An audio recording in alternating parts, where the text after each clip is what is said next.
આપણે વિજ્ઞાનમાં પ્રકરણ 11 કાર્ય અને ઉર્જા વિશે અભ્યાસ કરી રહ્યા છે. આગલા 2 સેશનમાં આપણે સંપૂર્ણ પાઠ વ્યવસ્થિત રીતે સમજ્યો, જેમાં આપણે ગતિ ઉર્જાનું સૂત્ર, સ્થિતિ ઉર્જાનું સૂત્ર, ઉર્જા સંરક્ષણનો નિયમ, કાર્ય, તેના એકમો, સ્થિતિ ઉર્જા, ગતિ ઉર્જાની વ્યાખ્યા અને એકમો, પાવર વિશેની આપણે સમજૂતી મેળવી. સમગ્ર પ્રકરણ તમે શાંતિથી સમજ્યું હશે એવી આશા રાખું છું. પાઠ્યપુસ્તકમાં આવતા તમને આગળ કહ્યું તે પ્રમાણે વચ્ચે વચ્ચેના જે સવાલો છે હું સમજાવી ચૂકી છું. સમગ્ર પ્રકરણ દરમિયાન સ્વાધ્યાયના પ્રશ્નોની સમજૂતી બાકી છે. તો ચાલો આપણે આ સેશનમાં આપણે સ્વાધ્યાયના પ્રશ્નોની સમજૂતી મેળવીએ. સ્ક્રીન પર દેખાઈ રહ્યો છે, તો એમાં જુઓ, નીચેની યાદીમાં દર્શાવેલી પ્રવૃત્તિ જુઓ. તમારી કાર્ય શબ્દની સમજના આધારે વિચારો કે કાર્ય થયું કે નહીં. બરાબર. હવે અહીં જુઓ, સુમા એક તળાવમાં તળી રહી છે. તો સુમા કાર્ય કરે છે કે નહીં? તો હા, સુમા કાર્ય કરશે. કેમ? કારણ કે પોતાના હાથ વડે તે હલેસા લગાવશે, પગ વડે બળ લગાડશે, પાણીને પાછળની તરફ ધકેશે અને પોતે આગળની તરફ, એટલે બળ લગાડતા સ્થળાંતર થાય છે. ગધેડો પોતાની પીઠ ઉપર બોજ ઉઠાવેલો છે, તો આમાં કાર્ય થશે નહીં. કેમ? ગધેડો ચાલતો હોય તો જ સ્થળાંતર થાય. બરાબર.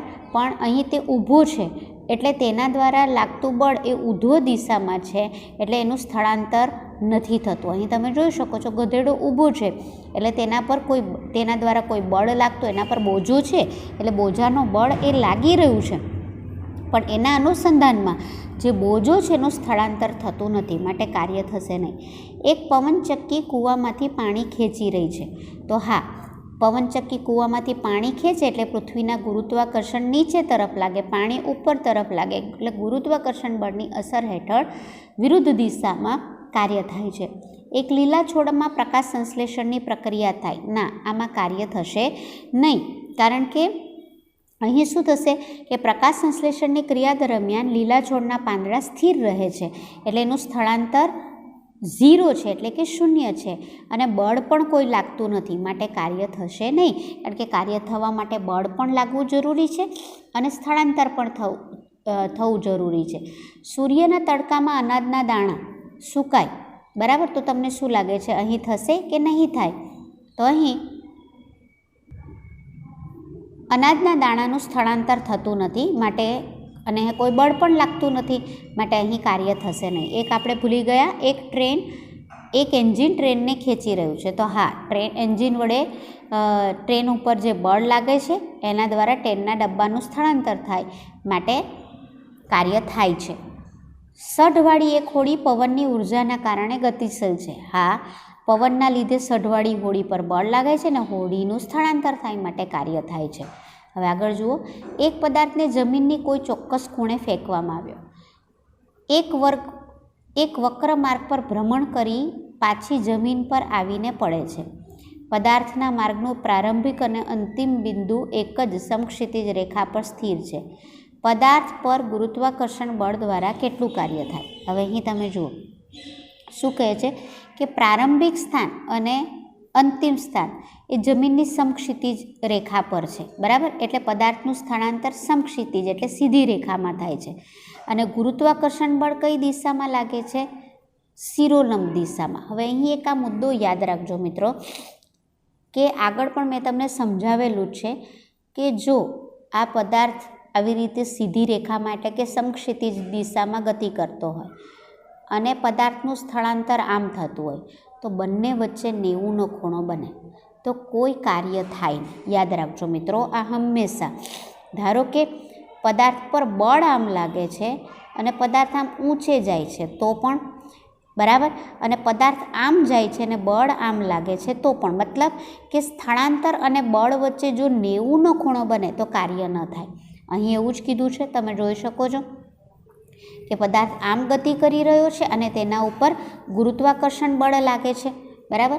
અહીં તમે જોઈ શકો છો, પદાર્થ આમ ગતિ કરી રહ્યો છે અને તેના ઉપર ગુરુત્વાકર્ષણ બળ લાગે છે, એટલે બંને વચ્ચે 90નો ખૂણો છે, માટે અહીં કાર્ય એ 0 થશે. ક્લિયર? આગળનો જો સવાલ જોઈએ, એક બેટરી એક વિદ્યુત ગોળા બલ્બને પ્રકાશે છે. આ પ્રક્રિયામાં ઉર્જાનું રૂપાંતરણ. તો અહીં જુઓ, બેટરીમાં શું છે? રાસાયણિક ઉર્જા. સ્વિચ ઓન કરો છો એટલે શું થાય? એનું રૂપાંતરણ વિદ્યુત ઉર્જામાં થાય. અને તમે ગોળા બલ્બને પ્રકાશો છો એટલે શું થશે?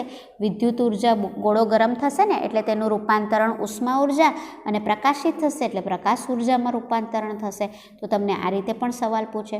નેક્સ્ટ સવાલ જુઓ, 20 કિલોગ્રામ દળના પદાર્થ પર લાગતા કોઈ બળના લીધે તેના વેગમાં 5 મીટર પર સેકન્ડથી 2 મીટર પર સેકન્ડનો ફેરફાર, એટલે પહેલાં વેગ આટલો હતો પછી આટલો થયો. તો બળ દ્વારા થતા કાર્યની ગણતરી કરો. અહીં પદાર્થ ગતિ કરે છે, બરાબર, ગતિ કરે છે એટલે આપણે અહીં શું થશે? જેટલી ગતિના કારણે ઉદ્ભવતી ઉર્જા એનું કાર્ય ગણાય એટલે ગતિ ઉર્જા ગણાય. તો અહીં તમે જોઈ શકો છો કે દળ જે છે 20 કિલોગ્રામ છે, શરૂઆતનો વેગ 5 મીટર પર સેકન્ડ, અંતિમ વેગ એ 2 મીટર પર સેકન્ડ છે. તો કાર્ય કેટલું? તો કાર્ય એ ગતિ ઉર્જામાં ફેરફાર જેટલું હોય એટલે અંતિમ ગતિ ઉર્જા અને પ્રારંભિક ગતિ ઉર્જા. અંતિમ ગતિ ઉર્જા એટલે જ્યારે વેગ v હતો ત્યારે, અને પ્રારંભિક ગતિ ઉર્જા એટલે વેગ u હતો ત્યારે, બરાબર. તો આમાંથી 1/2 m એ તો સરખું જ છે, કાઢી લીધું બહાર એટલે કૌંસમાં રહેશે v² - u². 1/2 દળ કેટલું હતું આપણું? 20. v કેટલો હતો? 2 એનો વર્ગ અને 5નો વર્ગ, બરાબર, 2નો વર્ગ 4, 5નો વર્ગ 25. અહીં 10 દુ 20 એ ભાગ ઉડશે એટલે રહેશે 10. 25માંથી 4 જશે એટલે રહેશે 21, પણ કેવા? માઇનસ, કારણ કે આ પદની નિશાની લાગશે એટલે 21 × 10 એટલે -210. માઇનસ કેમ મિત્રો? કે અહીં ગુરુત્વાકર્ષણ બળની વિરુદ્ધ દિશામાં, એટલે અહીં કે તમે જોઈ શકો છો ગતિ ઋણ દિશા સૂચવે છે કે અહીં બળ એવું લાગે છે કે ગતિને અવરોધી રહ્યું છે, બરાબર, વિરુદ્ધ દિશામાં નહીં મિત્રો, માફ કરશો, અહીં ગતિ ઓછી થઈ રહી છે. એટલે પ્રારંભિક વેગ વધારે હતો ને અંતિમ વેગ ઓછો હતો એટલે ગતિ ઘટી, એટલે જે કાર્ય જે છે તે બતાવે છે કે ગતિમાં ઘટાડો થયો છે. 20 કિલોગ્રામ દળનો પદાર્થ ટેબલ પર એ બિંદુ પર રાખેલો છે, બરાબર, 10 કિલોગ્રામનો, અને બી બિંદુ સુધી તેને લઈ જવાનો છે. જો એ અને બીને જોડતી રેખા સમક્ષિતિજ છે, બરાબર, તો પદાર્થમાં ગુરુત્વાકર્ષણ બળ વડે કેટલું કાર્ય થાય? બહુ ઇઝી છે મિત્રો, હમણાં જ તમને ભણાવી ગઈ. કાર્ય શૂન્ય થશે. કેમ? પદાર્થ અહીંથી અહીં સમક્ષિતિજ દિશામાં જઈ રહ્યો છે અને પદાર્થ પર ગુરુત્વાકર્ષણ બળ આમ નીચેની દિશામાં લાગે છે, બરાબર. એટલે અહીં તમે જુઓ એની ઊંચાઈમાં કોઈ ફેરફાર થતો નથી, એટલે h બરાબર સમક્ષિતિજ દિશામાં છે એટલે ઊંચાઈમાં કોઈ ફેરફાર નહીં થાય. તો ગુરુત્વાકર્ષણ બળ વડે થતું કાર્ય w બરાબર mg. h કેટલું છે? 0. mg આપણે એમને એમ રાખીએ તો 0 × mg = 0. અથવા તમે એમ પણ લઈ શકો કે લખી શકો જવાબમાં કે પદાર્થ અહીં એથી બી બિંદુ તરફ એટલે સમક્ષિતિજ દિશામાં જાય છે. પદાર્થ પર લાગતું બળ ગુરુત્વાકર્ષણ બળ નીચેની દિશામાં છે એટલે પદાર્થ વડે થતું સ્થળાંતર અને પદાર્થ પર લાગતા બળ વચ્ચે 90નો ખૂણો બને છે, માટે કાર્ય શૂન્ય થાય, કારણ કે આ નિયમ જ છે. મુક્ત પતન કરતાં પદાર્થની સ્થિતિ ઉર્જા સતત ઘટતી જાય છે. શું ઉર્જાના સંરક્ષણના નિયમનું ઉલ્લંઘન કરે છે? કારણ જણાવો. એટલે અહીં હમણાં જ જોઈ ગયા મિત્રો આખા સેશનમાં આપણે કે મુક્ત પતન કરતો પદાર્થ એ ઉર્જા સંરક્ષણના નિયમનું ઉલ્લંઘન કરતો નથી. કેમ? કારણ કે તેની સ્થિતિ ઉર્જા સતત ઘટે છે, પણ તે નીચેની દિશામાં ગતિ કરે છે એટલે તેની વેગ ક્રમિક વધે છે, એટલે કે ગતિ ઉર્જા વધે છે. એટલે ગતિપથના દરેક બિંદુ આગળ ગતિ ઉર્જા અને સ્થિતિ ઉર્જાનો સરવાળો અચળ રહે છે, માટે અહીં ઉર્જા સંરક્ષણના નિયમનું ઉલ્લંઘન થતું નથી. જ્યારે તમે સાયકલ ચલાવો છો ત્યારે કઈ ઉર્જામાં રૂપાંતરણ થાય? જુઓ અહીંયા મિત્રો, આપણે ખોરાક ખાઈએ એટલે આપણામાં આંતરિક ઉર્જા હોય, શક્તિ હોય, જે રાસાયણિક ઉર્જા સ્વરૂપે સંગ્રહાયેલી છે. એટલે આપણે શું કરીએ છીએ કે આપણી સ્નાયુ શક્તિ છે એમાં પેન્ડલ મારીએ છીએ એટલે એનું ગતિ ઉર્જામાં રૂપાંતરણ થાય એટલે સાયકલ ચાલે છે. આ ઉપરાંત થોડીક શક્તિ સ્નાયુ રસ્તા વડે સાયકલના ટાયર પર લાગતા ઘર્ષણ બળની વિરુદ્ધ કાર્ય કરવામાં પણ વપરાય છે, એટલે ઉષ્મા ઉર્જા. આપણે પરસેવો થાય ને, સાયકલ ચલાવીએ ત્યારે પરસેવો થાય છે. કેમ? કારણ કે આપણે જ્યારે સાયકલ ચલાવીએ છીએ ત્યારે સ્નાયુ શક્તિનું ગતિ ઉર્જામાં, એટલે સાયકલ ચાલે છે એટલે ગતિ ઉર્જામાં રૂપાંતરણ થાય. પણ આપણે જે ટાયર હોય એના ઉપર ઘર્ષણ બળ લાગે, જેના વિશે આપણે ભણી ગયા છો રસ્તાનું, તો એ ઘર્ષણ બળની વિરુદ્ધ આપણે કાર્ય કરવું પડે, એટલે આપણે થોડું વધારે બળ લગાડવું પડે, તો એમાં થોડી શક્તિ વપરાઈ જાય એટલે કે ઉષ્મા ઉર્જામાં રૂપાંતરણ થાય. જ્યારે તમે તમારી બધી જ તાકાત લગાડીને એક મોટા પથ્થરને ધકેલવાનો પ્રયત્ન કરો છો પરંતુ તેને ધકેલવામાં નિષ્ફળ જાઓ છો, શું આ અવસ્થામાં ઉર્જાનું રૂપાંતરણ થાય છે ખરું? તમારા દ્વારા વપરાયેલી ઉર્જા ક્યાં જાય? આ કિસ્સામાં પણ ઉર્જાનું રૂપાંતરણ થાય. તમે પથ્થરને ખૂબ ધક્કો મારો છો પણ ખસેડી નથી શકતા, પણ પરસેવો તો નીકળે છે ને મિત્રો. એટલે જ્યારે આપણે મોટા પથ્થરને ધકેલવા માટે તેના પર બળ લગાડીએ ત્યારે બળ વડે કાર્ય ત્યારે જ થયું કહેવાય જ્યારે બળનું સ્થળાંતર થાય. એટલે અહીં બળનું સ્થળાંતર થતું નથી, માટે કાર્ય થતું નથી, પણ આપણે થાકી જઈએ છીએ. એટલે આપણી સ્નાયુ શક્તિ, સ્નાયુતંતુનું વિસ્તરણ થાય, સંકોચન થાય છે અને તેનું રૂપાંતરણ પરસેવો થાય એટલે કે ઉષ્મા ઉર્જામાં રૂપાંતરણ થાય. એક ઘરમાં 250 યુનિટ ઉર્જા વપરાય તો તેને જૂલમાં ફેરવો તો 1 યુનિટ બરાબર કેટલા છે? 3.6 ગુણ્યા 10⁶ જૂલ. તો 250 યુનિટ બરાબર કેટલા? તો શું થશે? 250 ગુણ્યા 3.6 ગુણ્યા 10⁶ બરાબર. હવે એના માટે શું કરવાનું? તો 250 ગુણ્યા 3.6 એટલે 36/10. આને આ કેન્સલ થશે. 25 ગુણ્યા 36 કરશો એટલે આવશે 900 ગુણ્યા 10⁶ બરાબર. હવે આ 900ને જો તમારે પોઈન્ટમાં ફેરવી એટલે ઘાતમાં ફેરવવા હોય તો 6 મીંડા તો હજી 2 આવ્યા એટલે ટોટલ 8 મીંડા થશે. આ રીતે પણ રહેવા દેશો તો ચાલશે. નેક્સ્ટ દાખલો જુઓ. નેક્સ્ટ છે 40 કિલોગ્રામ દળના પદાર્થને જમીનથી 5 મીટર ઊંચાઈએ લઈ જવામાં આવે છે. તેની સ્થિતિ ઉર્જા કેટલી થાય? બરાબર. તો સ્થિતિ ઉર્જા બરાબર mgh. કેટલી ઊંચાઈ? 5 મીટર સુધી. અને જી બરાબર અહીં 10 લેવાના છે, એમ બરાબર 40 આપ્યા છે, મૂકી દઈએ આમાં. 5 ચોક 20 ને આ 2 મીંડા એટલે 2000 જૂલ થશે.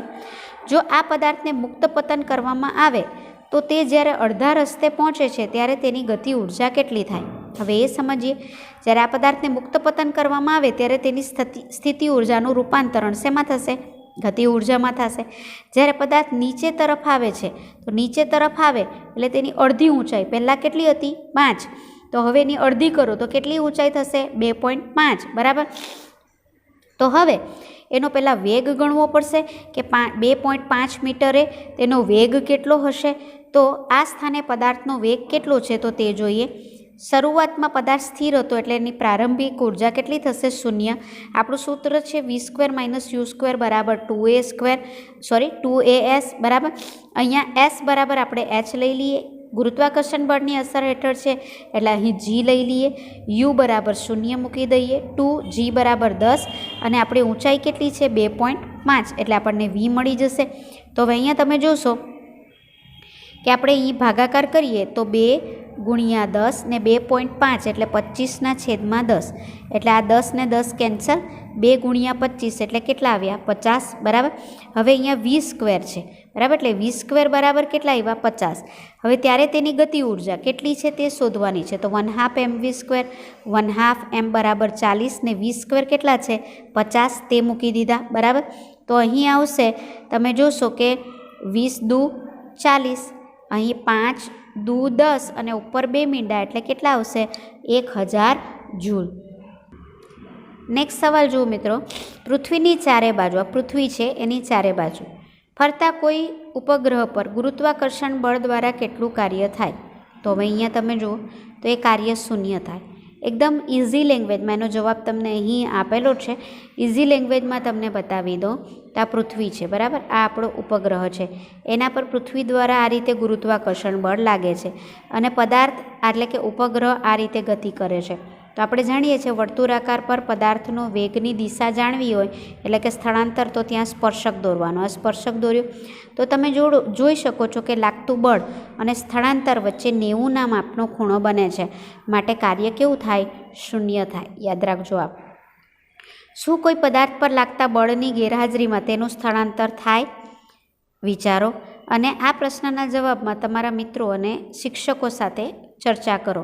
તો પદાર્થ પર બળની ગેરહાજરીમાં તેનું સ્થળાંતર થાય કે નહીં થાય તો તે જોઈએ. તો થાય. પદાર્થ પર બળ લાગતું ન હોય એટલે F બરાબર 0 હોય તો ન્યૂટનની ગતિના નિયમ મુજબ બરાબર F = શું થશે? ma બરાબર. એટલે F બરાબર 0 મૂકી દીધું તો 0 બરાબર ma. કોઈ દિવસ પદાર્થનું દળ 0 ન હોઈ શકે તો શું 0 આવશે? તો પદાર્થનો પ્રવેગ જે છે તે 0 છે, એટલે પદાર્થનો પ્રવેગ 0 છે, મતલબ વેગમાં કોઈ ફેરફાર થતો નથી, એટલે તે સ્થિર અવસ્થામાં છે. સ્થિર અવસ્થામાં રહેશે. જો સુરેખ પથ પર નિયમિત ગતિ કરતો હોય તો તે પોતાની ગતિ ચાલુ રાખશે. ન્યૂટનની ગતિના પહેલા નિયમ મુજબ કે પદાર્થનો પ્રવેગ 0 છે, મતલબ સ્થિર હોય તો સ્થિર રાખશે. પદાર્થના વેગમાં ફેરફાર થતો નથી, મતલબ કે તેનો જો ગતિ કરતો હશે તો તેની અચળ વેગી ગતિ તે ચાલુ રાખશે. તેથી ઉપરોક્ત બીજી પરિસ્થિતિમાં પદાર્થનું સ્થાનાંતર થાય છે પણ બળ ગેરહાજર છે. એટલે બીજી પરિસ્થિતિ એટલે શું કે પદાર્થ પોતાની અચળ વેગી ગતિ ચાલુ રાખે છે પણ એના પર બળ લાગ્યું. બળ તો આપણે 0 લીધું એટલે બળ લાગતું નથી તો પણ પદાર્થનું સ્થાનાંતર થાય છે. કોઈ વ્યક્તિ ભૂસાથી ભરેલ ગાંસડીને પોતાના માથા પર 30 મિનિટ સુધી ઊભી રાખે છે, ઉંચકી રાખે છે, થાકી જાય. શું તેણે કોઈ કાર્ય કર્યું કહેવાય?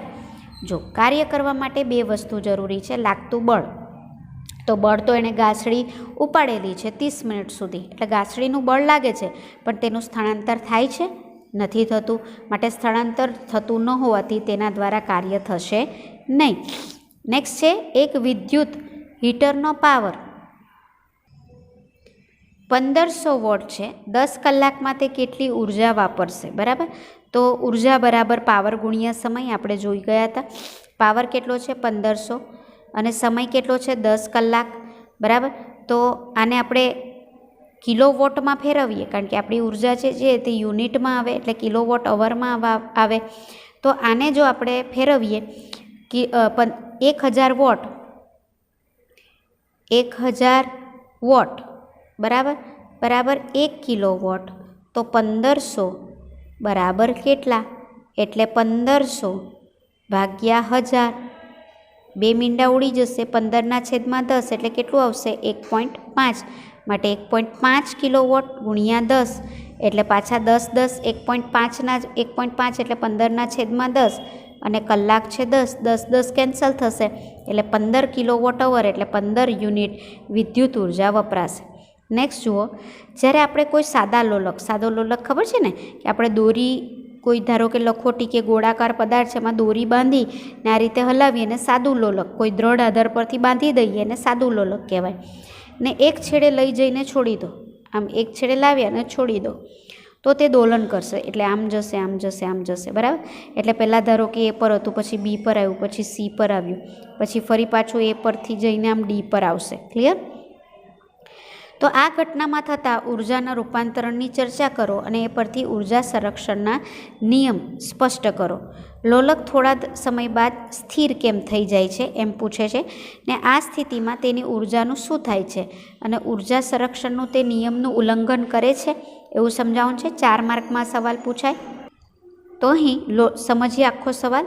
અવગણ્ય દળવાળી એટલે દોરીનું ધારો કે કંઈ દળ નથી અને છેડે લટકતી એક જ ઉધ્વ દિશામાં દોલિત થતા નાના દળદાર પદાર્થની રચનાને સાદું દોલક કહેવાય.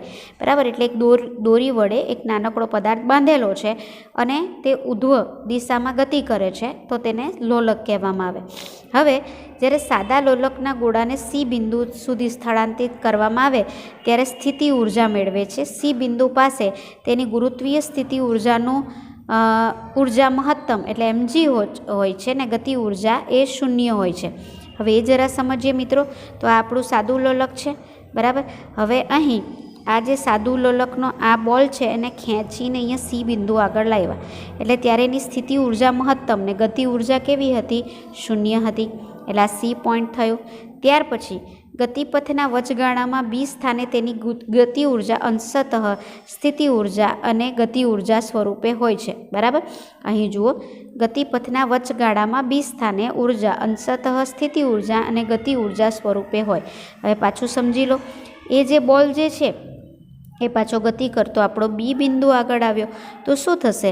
અહીં સી આગળ સ્થિતિ ઉર્જા હતી, પછી ગતિ કરીને પોતે બી આગળ આવ્યો એટલે એની સ્થિતિ ઉર્જા પણ હશે ને થોડી ગતિ ઉર્જા હશે. ક્લિયર?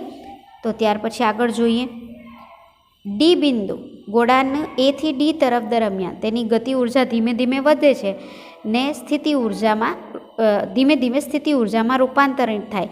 તેથી ગતિ ઉર્જા ઘટે છે અને ગોળાનો વેગ પણ ઘટે છે. હવે અહીં તમે જોજો એક વચ્ચે રહી ગયા મિત્રો. મધ્યમાન સ્થાને તેની ઉર્જા સંપૂર્ણપણે ગતિ ઉર્જામાં હોય છે અને તે મહત્તમ હોય, ઊંચાઈ 0 હોય એટલે EP એ 0 હોય. હવે એ સમજો. ગતિ કરતો કરતો તે જ્યારે અહીં આવે છે,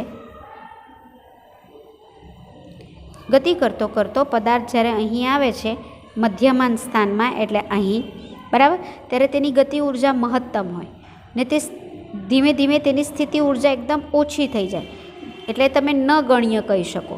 એટલે બધી સ્થિતિ ઉર્જાનું રૂપાંતરણ શેમાં થાય છે? ગતિ ઉર્જામાં. એટલે ફરી પાછું મધ્યમાન સ્થાને આવે ત્યારે તેની ગતિ ઉર્જા મહત્તમ અને સ્થિતિ ઉર્જા ઓછી હોય છે. ત્યાર પછીનો પોઈન્ટ જે છે કે એથી ડી તરફ જાય ત્યારે ગતિ ઉર્જા ધીમે ધીમે ઘટે ને ફરી પાછું સ્થિતિ ઉર્જામાં તેનું રૂપાંતરણ થાય. આમ ડી પાસે ફરીથી તેની ઉર્જા સમગ્ર સ્થિતિ ઉર્જામાં રૂપાંતરણ પામે છે અને ગતિ ઉર્જા 0 થાય. હવે અહીં એ ધ્યાનથી જુઓ મિત્રો. ફરી પાછો તે શું થશે? તો આ એ બિંદુથી ડી બિંદુ તરફ આવે છે, બરાબર, ત્યારે તેની ગતિ ઉર્જા ધીમે ધીમે ઘટે, કારણ કે હવે આપણે બળ લાગતું નથી. પણ એ ગતિ ઉર્જાનું ફરી પાછું શેમાં રૂપાંતરણ થશે? સ્થિતિ ઉર્જામાં. ક્લિયર? જ્યારે આમ જાય સ્થિતિ ઉર્જા વધે, અહીં આવે ગતિ ઉર્જા વધે, સ્થિતિ ઉર્જા ઘટે. અહીં આવે છે ત્યારે ગતિ ઉર્જા મહત્તમ, સ્થિતિ ઉર્જા ઘટે છે. અને આ બિંદુથી આ બિંદુ આવે એટલે ફરી પાછી ગતિ ઉર્જા ઘટે છે અને સ્થિતિ ઉર્જા વધે છે. ઓકે, તો આમ સાદા લોલકની ગતિ દરમિયાન ઉર્જા દ્રઢ આધાર પાસે ઉદ્ભવતા ઘર્ષણ બળ અથવા હવાના ઘર્ષણ બળ વિરુદ્ધ ગતિ કરવામાં ખર્ચાય છે, જે ઉષ્મા ઉર્જા સ્વરૂપે વિખેરણ પામે છે. આમ જેમ જેમ સમય પસાર થાય તેમ તેમ લોલકની ઉર્જા ઘટતી જાય, અંતે 0 થાય ને છેલ્લે સ્થિર થાય. એટલે શું? સાદું લોલક જ્યારે આમથી આમ ગતિ કરતું હોય છે ત્યારે શું થશે? તો તમને જે સમજાવ્યું એ પ્રમાણે સ્થિતિ ઉર્જાનું ગતિ ઉર્જામાં, ગતિ ઉર્જામાંથી પાછું સ્થિતિ ઉર્જામાં રૂપાંતરણ થશે, પરંતુ ધીમે ધીમે હવાના વિરુદ્ધ દિશામાં, હવાના ઘર્ષણ બળની વિરુદ્ધ કામ કરવાના કારણે તેની ઉર્જામાં ધીરે ધીરે ઘટાડો થશે. એક સમય એવો આવશે કે તેની ઉર્જા 0 થઈ જશે અને પરિણામે તે સ્થિર અવસ્થામાં આવી જશે. એટલે અહીં તમે જોઈ શકો છો કે તે સ્થિર અવસ્થામાં હોય તો તેની સ્થિતિ ઉર્જા તો હશે જ, એટલે અહીં ઉર્જાનું રૂપાંતરણ થઈ રહ્યું છે, માટે ઉર્જા સંરક્ષણનો નિયમનું ઉલ્લંઘન થશે નહીં. એમ દળ ધરાવતો પદાર્થ એક અચળ વેગ v થી ગતિમાન કરે છે. પદાર્થે કેટલું કાર્ય કરવું જોઈએ કે તેથી તે સ્થિર સ્થિતિમાં આવી જાય, બરાબર. હવે શું થાય છે? દળ એમ છે, તેનો પ્રારંભિક વેગ કેટલો છે? v છે, બરાબર. પ્રારંભિક વેગ એનો v જેટલો છે. સ્થિર કરવો છે એટલે અંતિમ વેગ કેટલો થશે? 0. તો કરવું પડતું કાર્ય એટલે ગતિ ઉર્જામાં ફેરફાર, એટલે અંતિમ ઉર્જા ઓછા પ્રારંભિક ઉર્જા. અંતિમ ઉર્જા બરાબર વેગ અંતિમ કેટલો છે? 0. ને પ્રારંભિક ઉર્જા કેટલી છે? તો તે પ્રારંભિક ગતિ કેટલી છે? v જેટલું, બરાબર. આ બેમાંથી આ તો 0 ગુણ્યા m એટલે 0 થઈ જશે, તો આટલું જ બાકી રહેશે, એટલે 1/2 mv², બરાબર. આ ઋણ નિશાની શું છે કે તેને ઘર્ષણ બળ લાગી રહ્યું છે અને તેના વિરુદ્ધ તેને કાર્ય કરવાનું છે. એટલે અહીં પદાર્થ પોતાની ગતિ ઉર્જા અવરોધક બળ વિરુદ્ધ વાપરી અને સ્થિર અવસ્થામાં આવશે.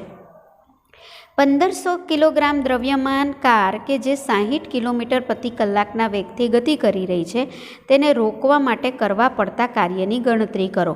ઓકે, તો હવે અહીંયા તમે જુઓ દ્રવ્યમાન કેટલું છે? 1500. રોકવું છે એટલે અંતિમ વેગ કેટલો થશે? 0.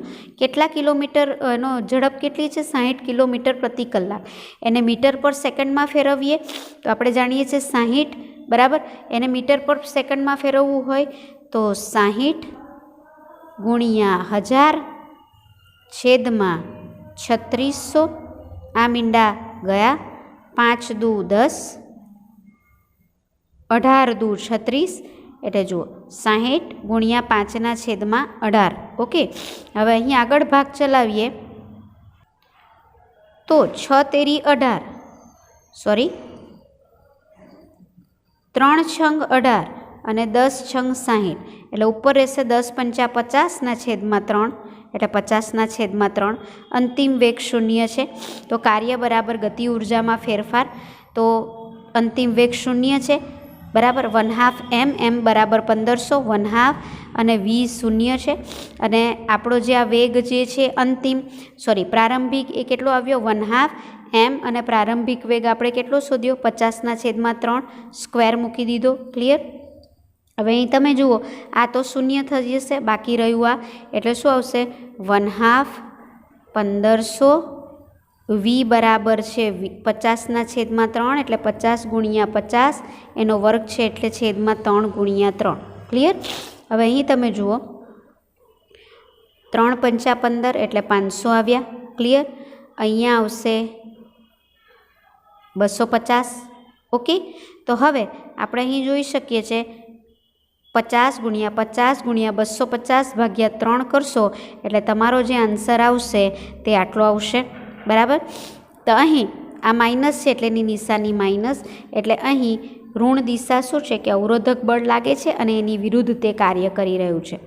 નેક્સ્ટ તમે જુઓ મિત્રો, નીચે આપેલ દરેક સ્થિતિ માટે એમ દ્રવ્યમાનના એક પદાર્થ પર એક બળ F લાગી રહ્યું છે. સ્થાનાંતરની દિશા પશ્ચિમથી પૂર્વ તરફ છે, જે એક લાંબા તીરથી દર્શાવેલ છે. અહીંયા જોજો મિત્રો કે નીચે આપેલ દરેક પરિસ્થિતિ માટે એમ દ્રવ્યમાનના, હવે જુઓ એમ દ્રવ્યમાનનું આ પદાર્થ છે, એક પદાર્થ પર F બળ લાગી રહ્યું છે. સ્થાનાંતરની દિશા, તમે આ સ્થાનાંતરની દિશા છે પશ્ચિમથી પૂર્વ તરફ છે, જે એક લાંબા તીરથી, આ તમે જુઓ લાંબા તીરથી દર્શાવેલી છે. ધ્યાનપૂર્વક ચિત્ર જુઓ અને દરેક કિસ્સામાં જે કાર્ય જે છે તે ઋણ છે કે ધન તે બતાવવાનું છે. ક્લિયર? તમે જુઓ આ સ્થાનાંતર છે ને આ બળ છે, આ બળ છે ને આ સ્થાનાંતર છે, આ બળ છે ને આ સ્થાનાંતર છે. હવે પહેલા કિસ્સામાં જુઓ, પહેલા કિસ્સામાં બળ આમ ઉપરની તરફ ઉધ્વ દિશામાં અને સ્થળાંતર સમક્ષિતિજમાં એટલે પરસ્પર લંબ છે. એટલે જ્યારે લાગતું બળ અને સ્થાનાંતર પરસ્પર લંબ હોય એટલે 90નો ખૂણો બને. એટલે મેં તમને શું કીધેલું મિત્રો કે જ્યારે 90નો ખૂણો બને ત્યારે કાર્ય શૂન્ય થાય, એટલે અહીંયા કાર્ય થતું જ નથી. બીજા કિસ્સામાં જુઓ, જે દિશામાં બળ લાગે છે એ જ દિશામાં સ્થાનાંતર થાય છે, માટે બળની દિશા અને સ્થાનાંતરની દિશા સરખી છે, માટે કાર્ય કેવું થશે? ધન થશે.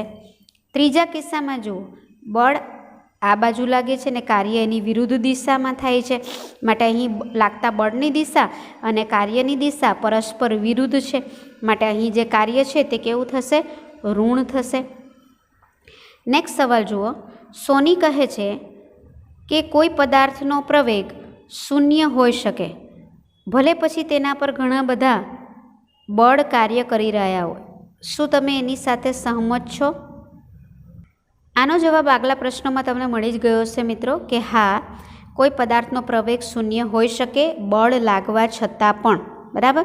તો જોઈએ મિત્રો કે ધારો કે કોઈ પદાર્થ પર ઘણા બધા બળ લાગે છે અને તે બધા બળનો સરવાળો F જેટલો છે. ઓકે, પરિણામી બળ F શૂન્ય હોય તો પ્રવેગ પણ શૂન્ય થાય. આપણે જોયેલું હમણાં જ કે F બરાબર શું થશે? ma. F બરાબર ma. જ્યારે પદાર્થ પર લાગતા ઘણો બળોનું પરિણામી બળ. હવે આ ક્યારે બને મિત્રો?